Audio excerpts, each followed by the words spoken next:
It's a blind pimple. Where? On my nose. Can you see? Yeah, it's massive. Jeez. It actually is. I can't see it. Pixelated, my friend. Oh, I'm perfect on my side.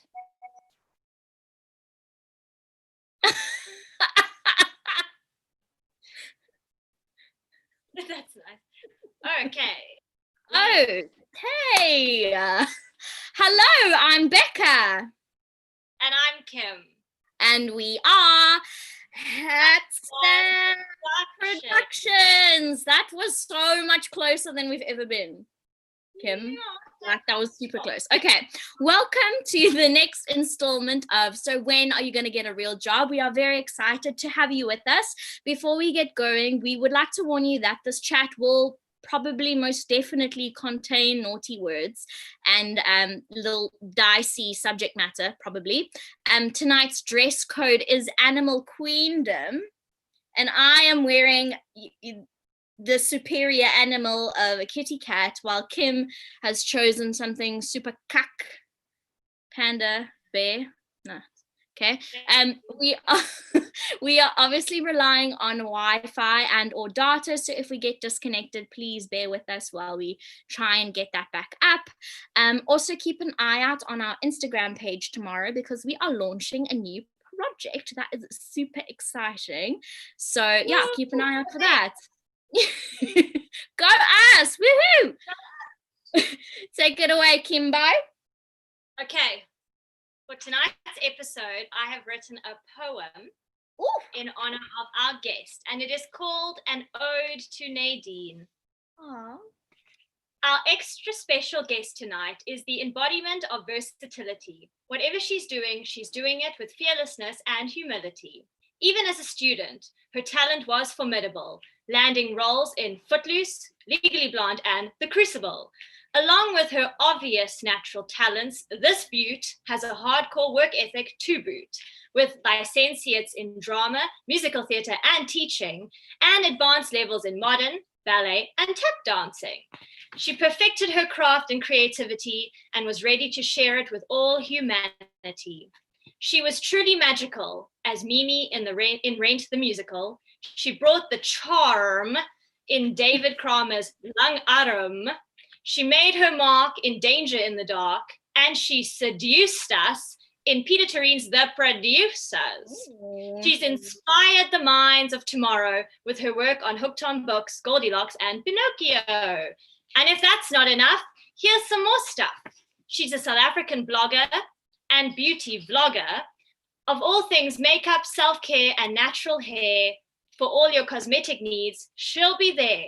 A fierce friend to me and you. Without further ado, we're a big fan of Nadine Suliaman. Woo! Woo! Nadine, beautiful. When are you gonna get a real job? I don't know, Mom. Oh, sorry, you're not my mom. No, but seriously, what a wonderful intro. Thank you very much, Kimbo. Beautiful. You're welcome. Beautiful. Absolutely gorgeous. I wish she could write poems about me, but she does not. She chooses not to. Kim, but it is next month, so I'm hoping that I will be receiving some sort of... I'll keep hoping, friend. What did you say, Nadine? I think she was You should be a writer. I don't know if anyone's ever told you, but you should write. Yeah, you should. Think about it. Thank you. Yeah. Nadine, so tell us, first things first, how are you really doing? Oh, as good as anyone can be under the circumstances. It's been really difficult not working, especially when you had your life planned out for the next 6 months and then everything just disappears. Yeah. I was halfway through Producers when it got cancelled due to COVID. And then I just sat and felt sorry for myself for a little while. It was hard, but it is what it is. And I've just accepted not having an income and just finding other ways to keep busy that don't make money. It is what it is. Yeah. But I still have a roof over my head. I'm still, the ship hasn't sunk yet, so we're good. That's good. Yeah. Because you actually, to be honest, I was looking at your resume. You've been working pretty much non-stop since you graduated. Yeah, I always say, like, I've been really blessed to not have to worry about what the next thing is. And even when I did worry about what was coming next, something always popped up. So like last year when Langarum finished, I was like, oh my gosh, like I've just achieved this big dream and now I don't know what else to do. Like, I don't know what I'm doing next. And then all the children's theater things popped up and suddenly like I was busy again. And I was like, yes, thank you. But I was also telling Warren, like when lockdown started, this was actually a little bit of a blessing in disguise to get a forced break, because I'm not someone who realizes when they need a break. So I'm like, go, go, go, go, go. And I was at a point where I was feeling very drained and exhausted. And I almost felt like the passion was dying a little bit. So it was nice to take a break and miss the stage. And now I'm missing the stage more than ever. So I'm ready to go back. It's so interesting. Two things that you mentioned. The one thing is, I love that you say, you know, you achieved your dream job, or you got your dream job, and then you don't know what's coming next, and then you have to pick up children's theatre, which people often look down on, but actually a gig is a gig, right? And it pays so well. It pays so well, and also you kind of have the most fun with kids theatre, actually. It reminds you why you're doing it, like totally, right? Little times.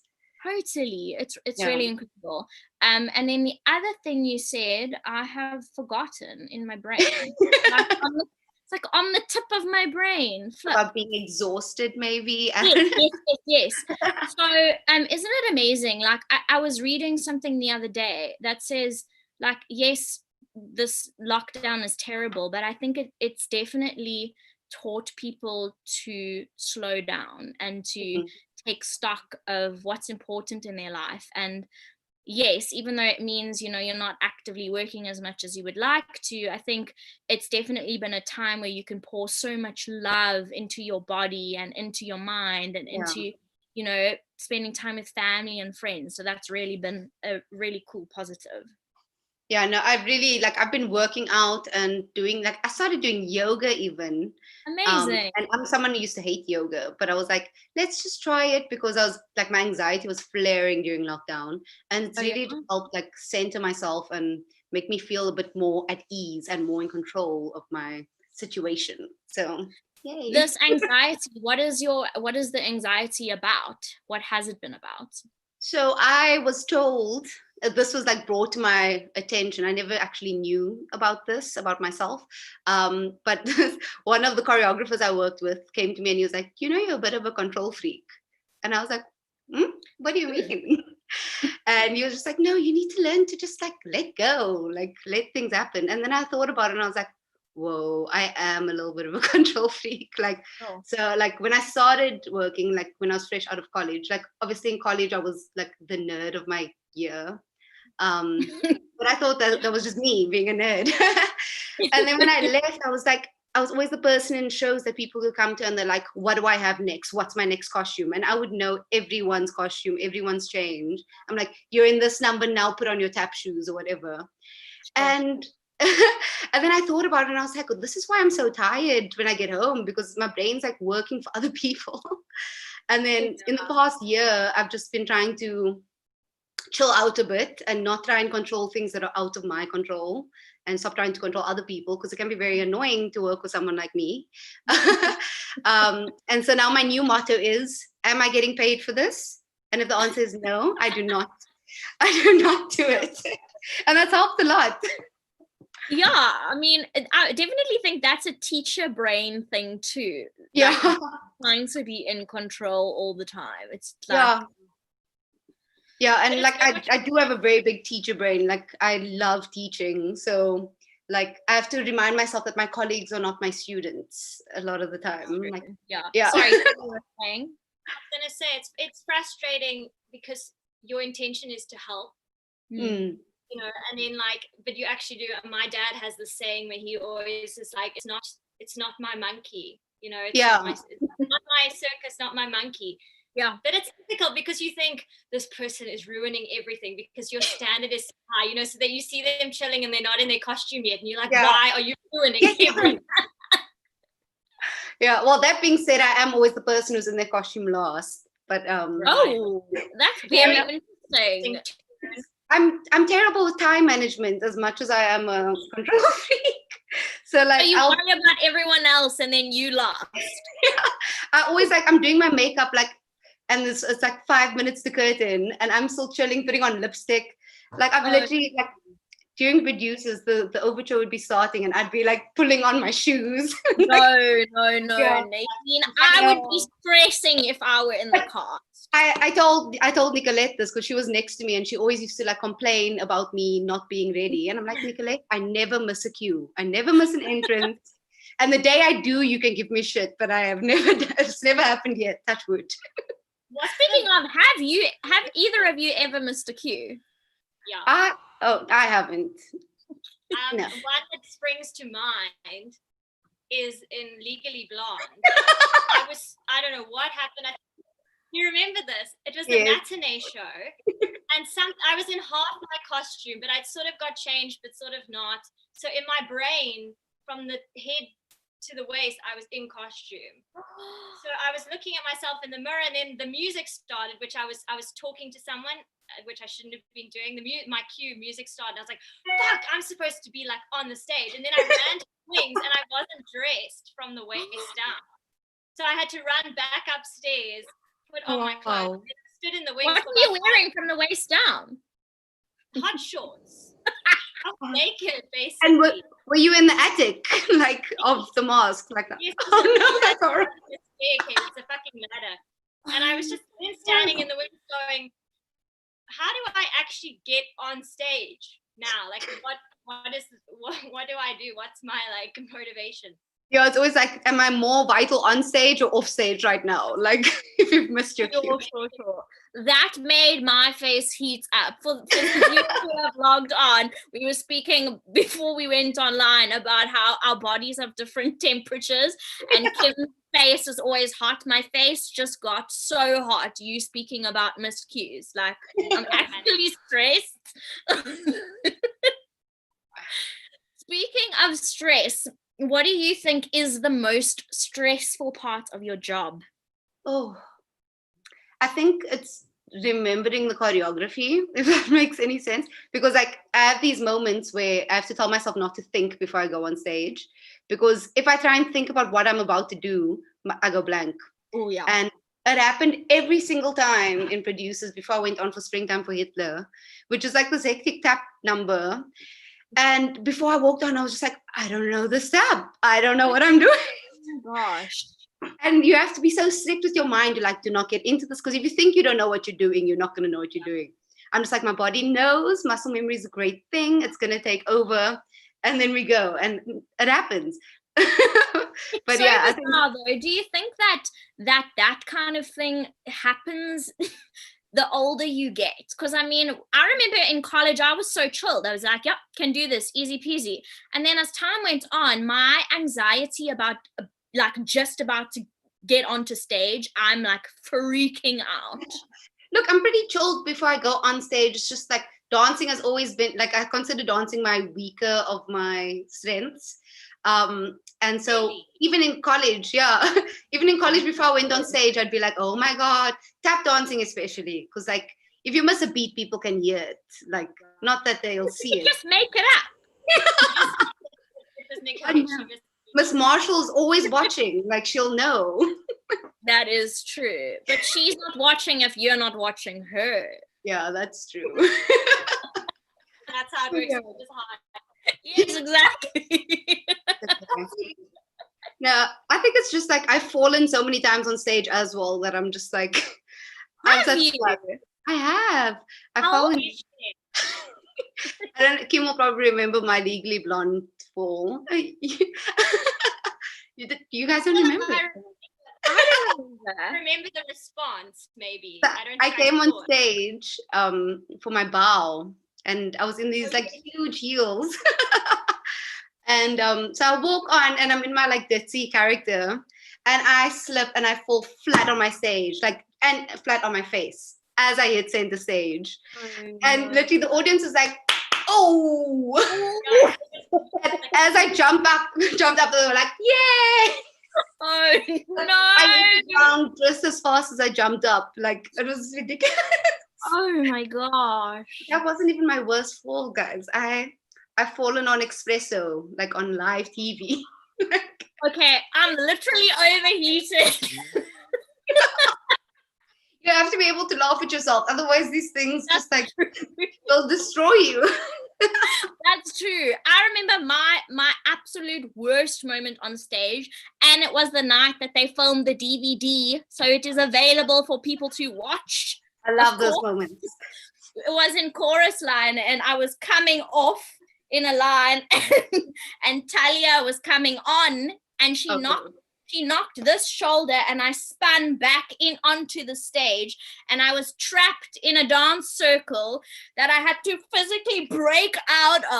I was literally like in the middle of the circle. I couldn't find a way out because they were all linked, holding hands, like going around in a circle. And I was like, fuck.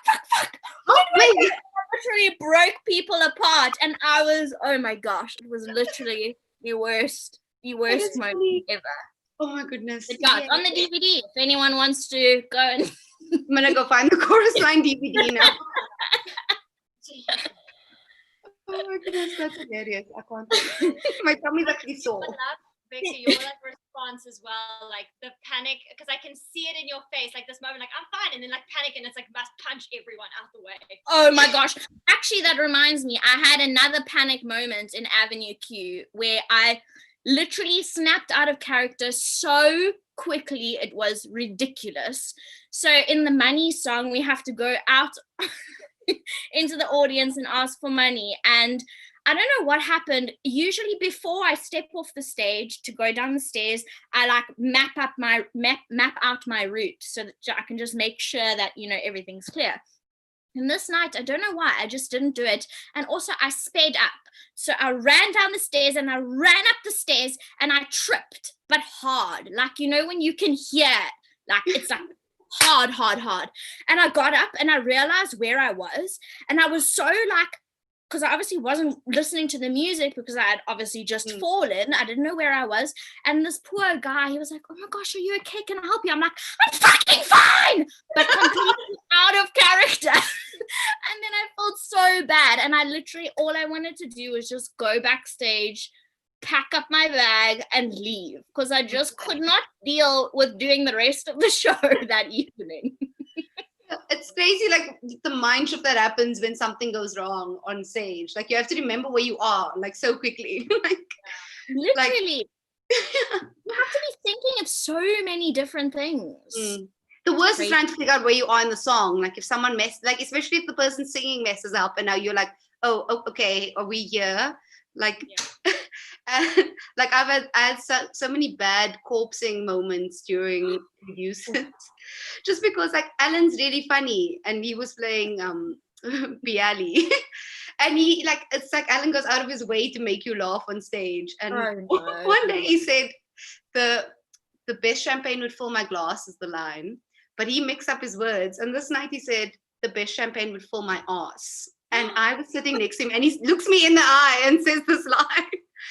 And I'm now supposed to sing and I just had to turn around. No, that's so naughty. Oh my He didn't do it on purpose. He genuinely messed up. But now he's looking at me to help him and I'm like, I can't help you. I'm dying. Yes, there's literally nothing worse. I don't know if you guys remember, sorry, we're speaking about Legally Blonde a lot tonight, but I don't know if you remember that one night where someone forgot their lines really, really badly, and the music was just playing and nobody was saying or doing anything. And I just remember my back was to the audience and I was looking at everyone in the scene and I was literally shaking. I was laughing so much and we couldn't help. There was nothing we could do to help this poor person. You know what the lines are, but you like in the moment you go blank. You're like, I don't even know what this person says ever. You don't even know who you are in the show. It's like completely gone. Yeah. No, it is crazy. Who chooses this as their life? Dude, seriously, like really. So on that note, obviously in lockdown, no theatre is happening. So you've had to find other ways to, like you say, keep yourself busy without necessarily being paid for it. Can you talk a little bit about what you've been getting up to? So I've been doing a lot of blog stuff. So it's been really nice to actually like dive into my blog, because before this, it was always just something that I did on the side. And it was kind of like I'd come home from a whole week of rehearsals or shows, and I'm like, oh my God, I haven't posted on my blog this entire week. I have to put a YouTube video up or whatever. And so I've literally like become a full-time blogger during this time. And it's been really nice to like connect with my blog followers, because they're a totally different community to my professional followers, if that makes sense. Yeah. So that's been really nice. And then everyone is just like pressurizing me to write and create, and I'm just like, whoa, like maybe you should I listen. don't know. Yeah, I know. I do want to, because I'm like, I've got all this time to create. I always used to complain that like I don't have time to do the things I want to do, but now I just feel like I'm like blank, like, because like for me, I'm very like, if something hits me, I'm like, oh, I'm gonna sit down, I'm gonna write for 3 hours and get something down. But now I'm kind of like, okay, can inspiration hit me? Like, because I got time, I'm ready. Yeah. So that's been a real struggle, but I'm getting there. Inspiration, I'm waiting. Because like I sit and I write, and then I'm just like, this is horrible, and then I'm just like, but also at the end of the day, you also are your own worst critic. But so, isn't like, that's so interesting? Like it's like we were saying before we went live too, you almost can't go back and rewatch your stuff or re-look at your stuff, because you're editing so much to the point where you think that nothing is even valuable, right? Yeah. It's so unfair, actually. I feel like you should just get stuff out, even if it's cuck. Yeah. And that's like, that is something I'm trying to like tell myself, because I'm like, you have to fail sometimes to learn. Like that's all part of the process. But I'm so strict about I don't like people seeing my work in progress, if that makes sense. And I know that's silly, but like even in college, I would be like, if I was rehearsing for an assessment, no one was allowed to come in and watch until like I was performance ready. So it's been a really great experience, like being in rehearsals where you are constant work in progress, and you're like, you have to fuck up in rehearsals. It's just like, it's weird when you're by yourself and it's just you, and you get yourself into this mind frame where it's like, I am not ready to be seen. But it's like every day I'm going into rehearsals with complete strangers, and they are seeing me work on myself. Yeah. So I guess I just need to get over myself, really, to be honest. But yeah, like I don't even show my boyfriend some stuff. I'm like, no, you can't see this, it's not done. And he's just like, just show me. Yeah. But it is interesting. I mean, I find that with Marco too. Like, I don't want him to listen or to watch anything. Although, to be fair, when he does, I get commentary back, and they're so honest. Yeah. But a little bit too honest, hey? Yeah. I had a singing lesson the other day, and I was already feeling self-conscious because he was in the house, and he never is usually. And he was there, and I sang the song, and I could hear that I was going to crack, but I just carried on, and I didn't address it. I just left it, carried on, did the lesson, and then afterwards he was like, sure, what are we paying for, hey? And I was like, excuse me? But does he sing? I mean, he thinks that he does. Like, because it's so hard to sing in front of Warren because he is a singer. Of course, It's so scary because he's so good, and I'm just like, oh my God, I'm not this good. I'm not like he's been singing. Sorry. Like he's been training since he was like 9. Like it's ridiculous. So I'm just like, this is a bit scary. That actually is one of the questions that I have for you. Do you find it difficult that your partner is in the same industry as you? Do you find any sort of jealousy issues, like anything like that? Look, I think it helps that he's a boy, so we're never going to go for the same thing. So that helps. And he's not, even though he's in the same industry as me, he's not in the same, I want to say, faculty of the industry as me. Yeah, so he's not in musical theater. He's not interested in musical theater. He never wants to act a day in his life. He just wants to sing. So that's quite nice that we've got 2 totally different things. And I never really compare myself to him because it would be stupid too, because he is amazing at what he does. And I love that he's amazing at what he does. So we both kind of just support each other, and we motivate each other to keep like pushing, which is quite nice. What was I had something else I was going to say. I don't know, I forgot it, but it will come back. But he's lovely. Yeah, it is just scary to sing in front of him because he is such a good singer. So that's why I only like him to see me when I'm ready, not when I'm practicing. Yeah. Sorry, Kimber, you seem to be cutting out quite a lot. I know we are cutting you off. Do you want to go ahead? No, it's fine.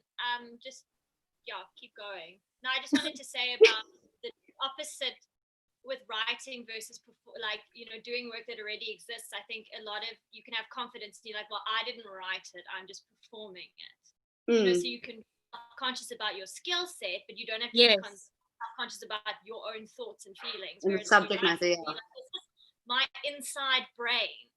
It's like when you have a weird dream and you think, I should never tell anyone about that.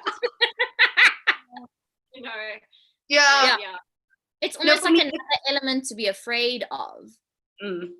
Like for me, I've like a lot of my writing is very personal. So like for me, it's a form of expression. And I do a lot of poetry and stuff like that. And I always feel like if I had to read this to anyone else, it's like standing naked in front of them. Yeah. And people are mean, like, so you don't always want people looking at that side of you if they don't, then they're not always going to understand it as well. Because a lot of can't justify it to them anyway. Yeah, like a lot of my writing is about my personal experience as a woman of color. And I know that like the audiences that would come into a show are not necessarily going to relate to that. So yeah, it's just getting over that little hurdle, I guess. Yeah, totally. Being okay with people who don't like it. One of my shows that I wrote that I thought was like my best thing ever. I was like, this is so good. And it felt like a really great play. And then I got a review that literally was like, this play is junk. That's what the review said. And I was like, what? Yeah, I was like, so it also just people, it doesn't matter. It just, who even uses the word junk? Like, well, my play was called Junk. So yeah, I remember Junk.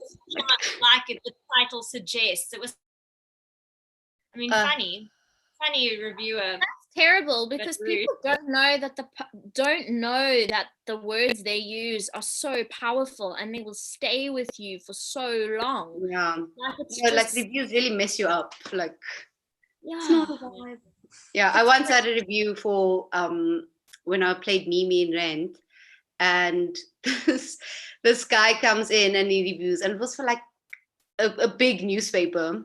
And I go and I read the review, and he goes, Nadine Suliaman lacked sex appeal as Mimi. And I was just like, what? Am I not sexy? And I literally like, I played it cool in the moment. I was just like, oh, fuck this guy. But I went on stage that night and I was just like, oh my God, I have to be more sexy. And I was editing myself on stage, and that's the worst. Like, because you're not present in the performance. You're thinking about what you're doing. I'm like, am I being Mimi enough for this? Yeah. Like, so yeah. And you don't want to overdo it because it was one person, Yeah. Exactly. So like I try not to read reviews if I have a lead role. So like I'm like, nope, I don't care about the reviews if I'm playing something. But if I'm in the ensemble, I always read the reviews. I like to hear what's being said. But yeah. Like to keep in the know. Yeah. Okay, sorry, just to go back to you and your boy. Obviously, because you're in the same industry, you're both affected by lockdown. Financially, what is the situation? Are you guys okay? Do you have a plan? What's happening? Oh, well, right now we are not doing okay financially, so we're not in the best space because like he had a 3-month tour cancelled, and basically like it was a huge tour. I think he would have been doing 60 shows in Canada or something crazy. Wow. And that was money that like he was relying on. So that was really like hectic to just have that disappear. And then for me, like besides my performing job, I also teach a fitness class. And what is my other job? Oh, and then I've got another job at a I always have like 3 jobs going at the same time, just because like you can't be reliant on one source of income. So my other job was performing in a tourist company called Kaapse Stories, and we do like little touristy shows for tourists. So then that's now also been cancelled because of there's obviously no tourists in Cape Town. So, and that show's been cancelled indefinitely. So that's always my show that I'm like, when I finish a contract, I go back to that. And they're very chilled about you swapping in and out and things like that, because they've got like 3 people for a role. And now that's also been cancelled. So now I'm just like, oh, cool. And I'm not teaching fitness classes, so I don't have that income either. So it has been a bit stressful. Luckily, I had quite a bit saved up, so that's been a blessing. And then, like, I try not to worry too much about money, because somehow money seems to find us when we need it the most. So, like, random things will just pop up. And then every now and then you have to be like, hey dad, I know I'm a performer and I know this isn't a great thing to do, but I need money. But like, I'm very blessed to say that like this period of time was the first time I've had to ask my parents for money. So since I've left college, I've literally been self-sufficient with my own, like paying my own rent. And it's something that I'm really like proud of, and something that I've always strived to do, because like everyone just assumes that, like, because my family is pretty like okay-ish, well offish, that like I'm relying on them. Like even family members are like, oh, Nadine can do what she wants to because her parents pay for everything. And I'm like, no, I worked really hard to earn my own money because I don't want to. Like, I chose this path. You don't have a real job, Nadine. Yeah, I don't have a real job. So how can I be paying for everything? But yeah, so because that's the thing. Like when you choose this industry, you're like, okay, I'm following my passion now. Obviously, money is not the first. Money is not obviously the first priority when you choose to go into this route of working. But at the same time, you also want to prove those people wrong. Like they all say, oh, you're gonna fail. You're not gonna be able to pay your rent. And so, like for me, that's a motivator. I work 10 times harder. And at one point last year, during Danger in the Dark, I was working 4 different jobs at the same time. And not because I needed to, I was just being greedy and being like, because I was just like, I can't turn down this because I can't turn down this money. I can't turn down this. So I was doing Hooked on Books in the morning. So I would be up at 6 o'clock in the morning to do Hooked on Books. We finished with that. And then I would go to Danger in the Dark rehearsals immediately afterwards. So they gave me the mornings off, thank God, so that I could do Hooked on Books. Then in the evenings, I'd either do a Kaapse show or I would teach a fitness class. And sometimes my fitness classes would be in the morning as well. So I'd wake up before Hooked on Books, go teach, then go do Hooked on Books. I was dying. And then after that, I was like, okay, no more than 3 jobs at once, because you don't know if you're coming or you're going. No, that's very, very true. And then you like spend the whole time thinking, oh shit, I'm going to drop one of these balls. You spend every minute of your life going, I've forgotten something. Why am I sitting in this restaurant? Yeah. No, you never get to chill. Like it's literally that. And I'm very strict with my calendar. So like I've been training Warren now as well. He knows if something's not in our calendar, it doesn't exist to me, because that's a good way to live. Yeah, no, you have to, because he'll be like, oh, I told you we're going for dinner tonight. I'm like, I'm working tonight, sorry. So everything goes into my calendar, and if it's not in my calendar, it doesn't happen. Sorry. Yeah, that's pretty good. Yeah. Okay, so let's say that lockdown is not happening, right? This coming Saturday. Yeah, it never happened. This coming Saturday, what are you doing? Describe your most perfect Saturday. Ooh, my most perfect Saturday. Oh, I don't know. No one's actually asked me that. Because on Saturdays, you're always working. You always have a show on a Saturday. So, so on a perfect Saturday, I suppose I would be working. I would enjoy a Saturday of work, because I happen to love my job. Yay. Mm-hmm. And then I'd come home and there would be a late dinner of really bad junk food and a nice bottle of wine. Give us the details. Oh, look, I know this isn't a very good delicacy, but I love a good McDonald's 6-piece nugget meal with jalapeno sauce, jalapeno. Yeah, and then maybe like a bottle of wine and a good movie with Faye. Like that's fine. I like the simple things in life, I guess. That sounds lovely. I think Kim will agree. Kim loves McDonald's. I don't anymore. I've decided vegetarian now forever. Okay. Oh, Well done. Yay. real. Yeah, bro. Yeah. I'm very Congratulations. impressed. Very So much. impressed. Okay, Nadine, can you tell us what's been like really positive about this time? So I know you did mention that it's given you nice space to just like cool off and give yourself a break, but what else? this time has been really great because it's made me appreciate like the small things in life. So like my family means the most to me. And during the first few weeks of lockdown, not being able to see them, I was just like, oh my God, I miss my family. And Warren always used to tease me before because like when I moved out, I would still like go visit my parents at least like 4 times a week. Like I was there all the time. That would be me. Yeah, and he was just like, how are you, like, because I've been pestering him to move to a different, like, to immigrate somewhere one day. And he's like, you're never going to survive in another country. Like, you love your parents too much. And I'm like, oops. I'm with you there. Yep. Sorry? I'm with you there. I don't No. think I could ever leave. Yeah, like I literally like I just like to spend time with them. They're really cool. I like my family. And then I've also like That was a good thing. and then it's been really nice to just like focus on the positive and force yourself to focus on the positive, because like this can be a very negative space for us right now because we can't be doing the things we want to do.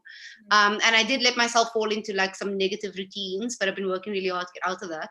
And I've started doing like a gratitude journal where every night before I go to bed, I think about the 5 things that I'm grateful for.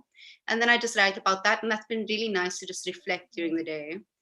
And then it's also just been really nice to spend time with Warren, because it was so weird because this year was supposed to be the year we spent no time together, because he would have been in Durban from like March till April, and then he was going to leave straight from Durban to go to Canada for 3 months.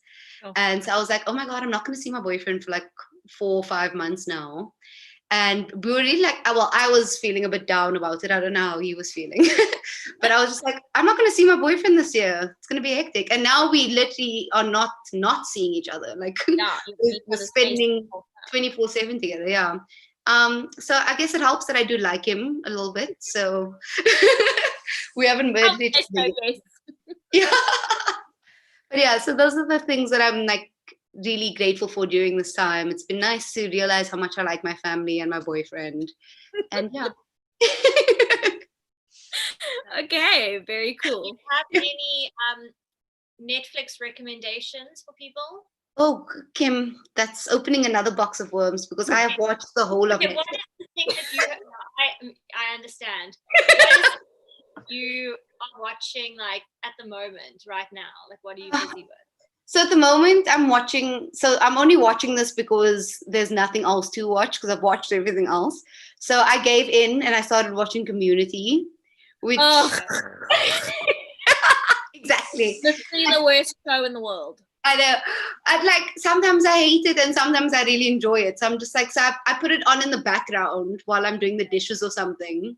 So it's because I like shows where I can be doing other things, because I'm always sitting on my laptop and doing other work while I'm watching TV.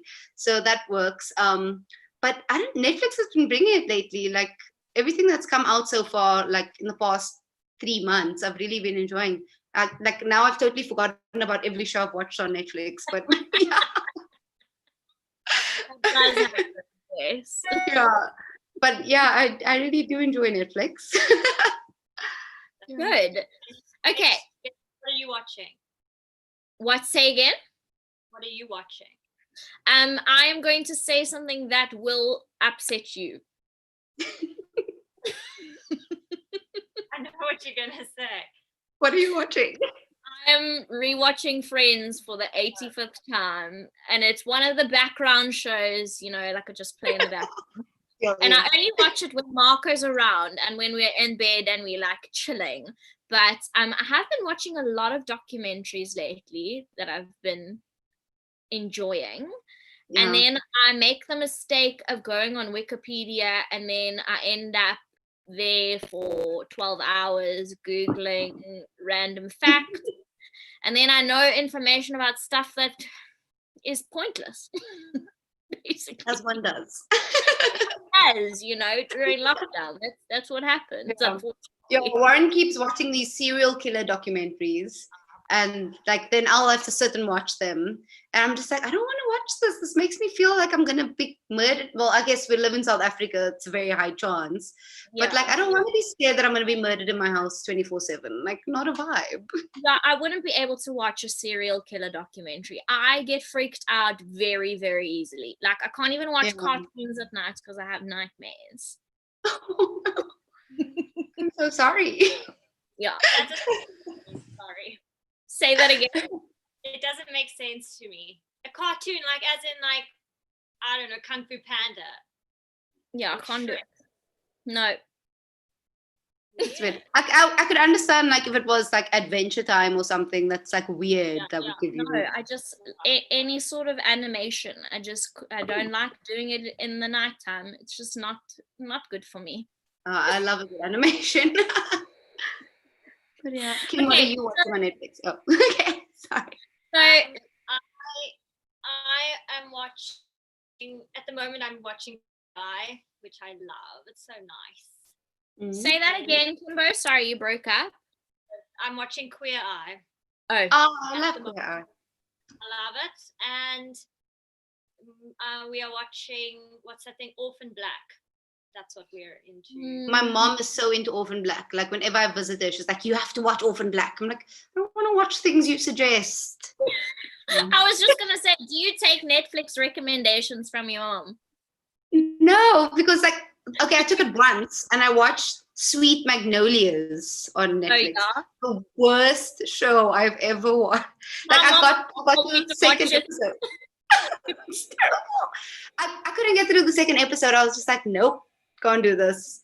So yeah, maybe it's best that we don't take these recommendations. It's such a Hallmark full movie. Like Yeah. She also recommended something that's dubbed, and I don't know, I just can't watch dubbed things. It annoys me. But you must watch Elite. Elite is amazing. I want the subtitles. I want to watch it in its language and read. Yes, that's better for me. I just don't do dub stuff. It really I can't do things that are in a different language and with subtitles because I'm always on my phone while I'm watching, and then you miss out a whole stack of information. You're like, oh, now I must rewind. So for me, the dub doesn't matter too much because I'm not actually watching. Just listening to the drama. Okay, cool. So I want to know, firstly, what is your dream role in musical theatre? And then the second question is, what is the worst show in the world that when you hear that soundtrack or you see the poster, you roll your eyes so hard that you can't even handle it? Oh, Becca. Okay, so I think my dream role, look, I would love to play Felicia in Memphis, just because like I love that show. And I think I sang Colored Women like every year in college.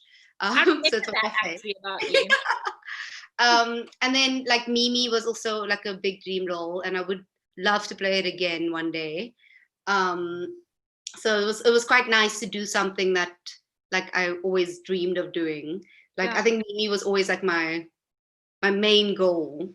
And so I would love to do it like in a proper professional, because I was like, I did a semi-professional production of it. Okay. So like I'd like to do like a big full-scale Rent production. So hopefully they do that before I'm too old. But yeah. And then let's just do a geriatrics version of Rent. I mean, has anyone done that? Why not? I don't know. Rent control. It can be called rent control. The landlord's point of view.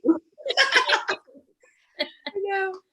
But literally, like during this lockdown, all I've been singing is how we're gonna pay this week's rent. No. It literally keeps running through my head, and I'm like, I'm such a nerd. But yeah. Oh, okay. I'm trying to think what my worst show is. Like, look, the only reason I could hate the show is because of the way people react to it. Mm. Like, so, like what I'm gonna say now is gonna cause a whole lot of controversy. But I haven't actually watched the show, and I haven't listened to the full soundtrack. But it was ruined for me by the amount of people. So yeah. And I am gonna give it a chance because I love the writer and I've watched his stuff before, and I love what he does. But at the moment, I just need time. So, so for me, it's Very Hamilton. big build up. I know. Well, it's Hamilton, and I know people love Hamilton, but the hype around it when it came out was just so big that like I felt like I couldn't watch it and have my own opinion or listen to it and form my own opinion because everyone was like, "It's so great, you have to watch Hamilton. Fuck, I love Hamilton." And I'm just like, I agree with you. Yeah. It's too so much. that kind of just yeah. But I, like if I ever get to go to London or New York again, like I would definitely go and watch it. If Because you can afford to get the ticket. Yeah, well, my friend just watched Hamilton and he literally was like, he said he died and came back to life. So Amazing. like, and I trust his opinion. So I definitely will watch it at some point. And I also don't like to listen to a show before I watch it because then I form my own ideas of it. Yeah, so unless I'm learning a song for something specific, I don't listen to the whole show. I'll read the synopsis or something, but yeah. So yeah, that is my, I know people are going to hate me for saying that. I don't think so. I feel that way about 6. I feel like there's way too much hype about it, and I love 6. I don't get it. Look, I love the music of 6. Like I jam out to it. It's like a pop concert. Like so yeah. I would rather listen to the Spice Girls. Yeah. I don't know. Look, I listened to 6 quite recently because it was also one of those that like came out and there was a lot of hype, and I was like, give it a break and I'll listen to it a bit later. So I listened to it this year actually, and I couldn't stop listening to it. Like I'd be driving home from producers, and like Camp Spade to Kenilworth is quite a long drive. So I would listen to the entire show every night on the way home. So like I'm ready. I can perform 6. I'll play all of them. Like, oh wow, maybe that's an idea for lockdown show. You can just put on the entire musical. Here's me and my 6 personalities. So cool, actually. No, you and your boyfriend can do it, and you can play the different characters. I don't think he's gonna get on board with that one. I'm sorry. Man. I was gonna say you can give us commission for being part of the idea. I'll think about it, guys, and I'll definitely keep you in the loop. All right, good. Kim, you said you had a question. Yes, I have a question that's in sync with what we're talking about from our good friend Tara. Yay! And she wants to know, she says, what is your favorite mythical... Okay, wait, let me start again. I fucked it up already. Sorry, Tara. Your favorite mythical creature is getting a musical. You're the lead. Name the show and the creature. Oh. That is deep, Tara. I think it's the Cheshire Cat from Alice in Wonderland. Oh, yeah. I think that's my favorite. I've never thought about what my favorite mythical creature is, but he's pretty cool. I like him. He is very cool. Yeah. And what was the rest of the question? Like, he wants to know, so you're playing the lead, right, in this show about the Cheshire Cat. What is the show? Yeah, what's the name of the show? What's the name? So I guess he doesn't have to live in the context of Alice in Wonderland. Correct? Yeah. It's just a teleporting cat. Okay. Yeah. The flying cat or something. I don't know. I'm gonna think about this and the creepy cat. He's a strange Kim, you're a writer. Let's come up with a title. I can't. The cat with 1,000 teeth. Oh, wow. He smiles. Yeah. Or no, but the show's name is Growl. Ooh, yes. And you just have his eyes as the I suppose. Yes. Oh no, that's been done before. Cats has done that. It's the moon. The mouth that becomes the moon. It's like his Batman symbol. Yeah. So before there's a crescent moon, and everybody's like, "Oh, crescent moon tonight!" Like a werewolf. Oh my gosh, this is a story. It's like a werewolf. So whenever there's a crescent moon, the cats go crazy. Yes, that's good. I think we should have a meeting about this tomorrow, so we could put it in.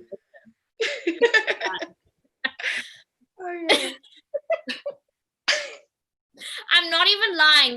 This is how most of our production meetings go. Someone has this really strange idea, and then we talk for hours and hours about how this can morph into something. That's the big. best way to create something. Like, I Really? find that like I can't choreograph unless I've got my dancers in the room. And like, so I always tell people, if they like in college when I was choreographing pieces, I'd be like, listen, I don't know what this piece is going to be. I just know what song we're doing.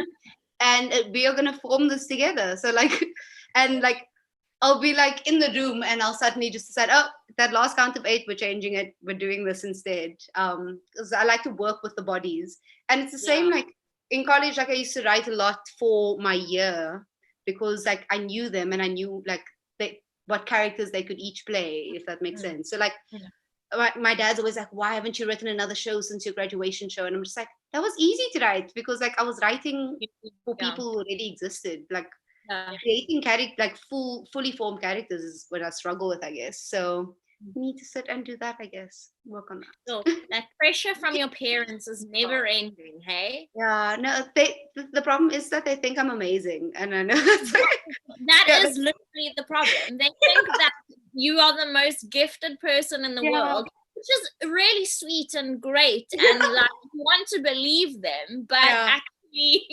no, they're literally like, they think I can do anything. They're like, why aren't you on this show? And I'm like, because there's not a role for me. Like, I wouldn't fit into that show. So actually, that's very interesting. What would you consider not to be for you? Look, with musical theatre, a lot of the famous roles are already typecast, if that makes sense. So like, Glinda the Good Witch is always going to be this blonde little ditzy, like unless like they decide one day Broadway's going to put a black lady on, cool. But like that doesn't happen often. So there is a lot of roles that like I would love to play, but like probably will never play, just because it's like it doesn't fit my race, I guess, doesn't fit my attitude or my sass, as people like to call it. So yeah, it is what it is. But it's sad because it's interesting because we've been talking about this before, and it's something that I always think about. Show me in the script where it says Glinda is white. Show me. And that's for the role of the director, and that's like a director's job ultimately, for the director to portray the script in the best way possible. So find people that can encapsulate. Glinda is, as an example, is so many other things. And it blows my mind because it's because often, especially in South Africa, like you'll find someone who's playing a lead role looks exactly like someone who's played that lead role on the West End, and you think it's actually just boring. No, we do a lot of cut and pasting in South Africa when it comes to casting, and I guess like you can't blame the production companies too much because at the same time there's only a handful of people of color in the industry as well. So like majority of the time it's either me or the other girl who looks exactly like me at an audition, and those are the only options for women of color. So I think we do need to reach out to more students to get them involved, like so that we can have more options for casting, if that makes sense. Definitely. I do think that it is important to, especially in this time of our lives, or in the state of the world, to make these changes. I mean, if you think about yourself when you were a little girl and you went to watch theatre, I don't think it's really fair for you to be thinking, oh, well, I really love Wicked and it was the first show that I ever watched and it's my dream to be in that show, but there isn't any space for me. Something definitely has to change. No, like and what made me realize how important representation is when I was working on shows where it was all people of color.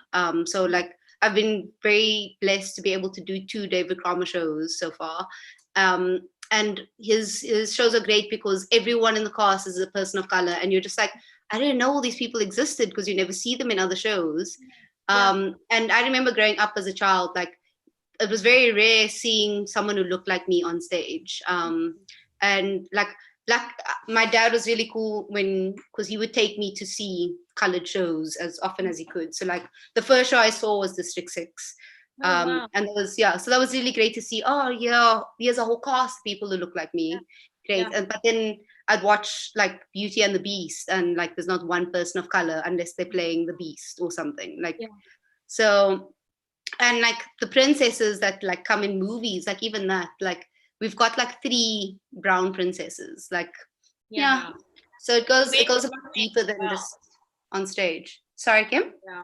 I was gonna say, like something like the Frog Princess. I remember when it came out, people were like, "Oh my god, a black princess! It's revolutionary!" And you're like, "But I feel like we were in like the year 2010. We were already in the 2010s when this happened." And you're like, "Oh my god!" Yeah, like before that, I think we only had Jasmine, like and yes, Jasmine gets played by a white woman most of the time in the live action, anyways. So. Yes. Yeah. So let's end with this question. What do you hope to see in terms of change about our industry when we get out of lockdown? Look, I'd like to see more women making theatre, and more women of color making theatre as well. Just because I've only had male bosses, like up until now, like male producers, male directors, and it does get taxing and a bit like hard to deal with when you are not like a female perspective brings something totally different to a show, and majority of the time the entire production team is men, and men only have a certain like ratio of how much they can understand a woman's point of view, if that makes sense. I don't know if I'm using the right words, but yeah. So I would love to see women making theatre about stories that matter to women, and like for me, one of my goals is to have a production company that creates work for women of color, because no one's putting on the shows for us. Like literally, like if there is a show that's got a full-on color cast, majority of the time they're casting men as well. So I'd like to make more space for the women, because there are lots of women in the industry who are clawing for a place on stage when the men just walk into jobs.